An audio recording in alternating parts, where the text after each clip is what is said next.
Assalamualaikum warahmatullahi wabarakatuh.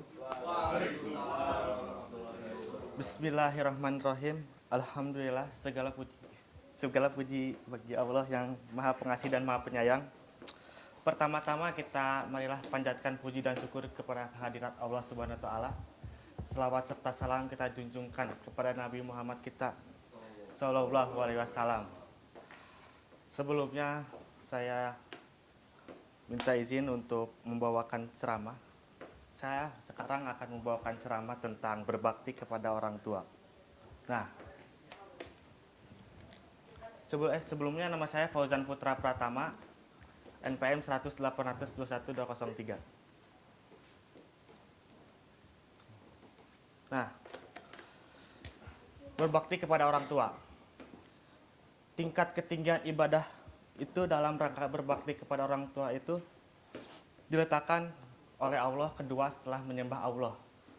Wa qaula rabbuka alla tabudu illa iya walidaini ihsan.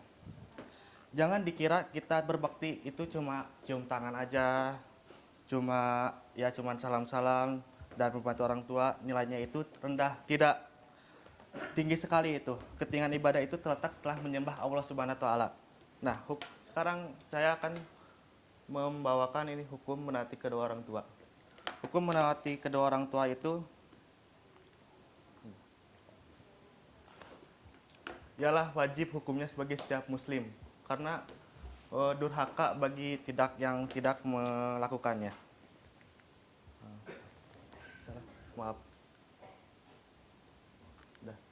Nah, sekarang saya akan menjelaskan tentang bentuk-bentuk durhaka kepada orang tua.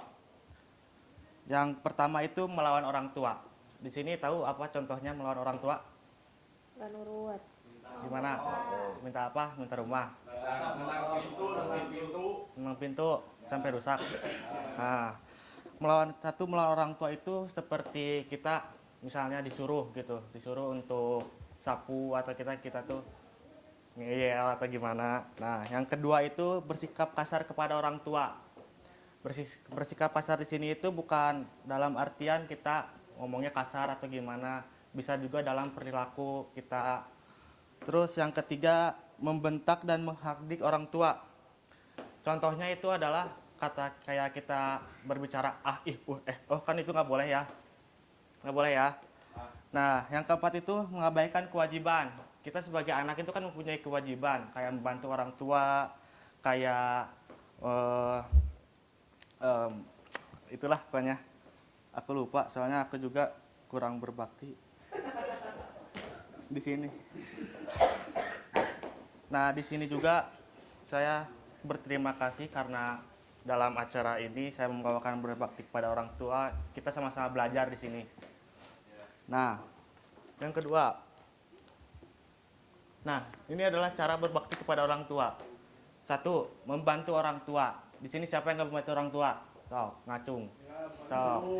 Askar. Kamu ya? Aku membantu orang tua. Gimana membantunya? Dengan doa. Nah, di sini juga ada doa tuh. Kamu baca ya?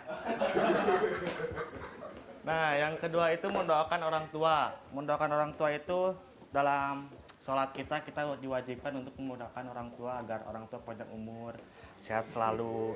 Nah, sebelumnya saya tuh selalu membawa ini ya. Ini tuh agar tidak tremor tuh. Itu zikir kepada Allah Subhanahu wa taala. Yang ketiga itu jangan berbohong kepada orang tua. Di sini masih ada yang berbohong kepada orang tua nggak? Oh. Enggak apa-apa, jujur aja, Sob. Nggak ada. Berbohong kepada orang tua itu seperti kita akan mementingkan kepentingan diri kita sendiri dengan cara membohongi orang tua kita. Uniko. Nah, itu salah satunya. Kamu pernah ya? Tuh, ngaku. Nah, yang keempat, jangan membentak orang tua. Karena membentak orang tua itu hukumnya itu sangat besar ya. Itu di akhirat juga dipertaruhkan. Nah, ini. Nah, udah sih. Ntar. Nah, di sini saya juga mau bercerita agar waktunya juga cukup ya. Nah, kita tuh di sini tuh jangan sampai kita tuh melawan orang tua. Karena kalau kita melawan orang tua tuh akan menyakiti hati orang tua. Orang tua kita terlihat biasa aja, terlihat kita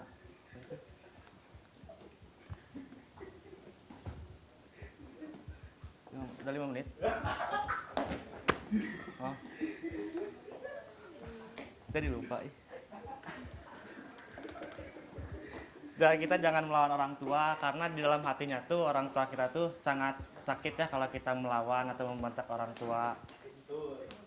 Dan orang tua pun tidak akan pernah memperlihatkan marahnya karena orang tua tuh sangat sayang kepada anaknya. Jadi kalau bahkan kita kalau sudah melakukan kesalahan, jadi orang tua itu tuh masih sayang kepada kita. Contohnya saya pun pernah seperti itu. Saya di sini cerita, saya kan pernah melawan orang tua, pernah mengabaikan pesannya. Tapi saya ketika butuh tuh menghubungi orang tua gitu. Kayak contohnya minta uang. Nah, orang tua pun ketika enek-eneknya gitu ya, udah apa namanya, udah kesal gitu. Tapi kalau anak mah karena kasih sayang jadi dikasih gitu. Karena kasih sayang yang begitu besarnya orang tua kepada kita anaknya. Jadi pesan saya di sini jangan menyepelekan orang tua karena orang tua tuh apa ya namanya itu tuh namanya penting bagi kita sebagai anak tuh di dunia ini tuh mempunyai orang tua tuh. Banyak yang dari saudara-saudari kita mungkin ada teman-teman kita yang sudah tidak mempunyai orang tua, sudah sendiri, itu tuh sangat berpengaruh kepada kehidupannya ya, sedih gitu. Nah, sekian dari saya. Wassalamualaikum warahmatullahi wabarakatuh.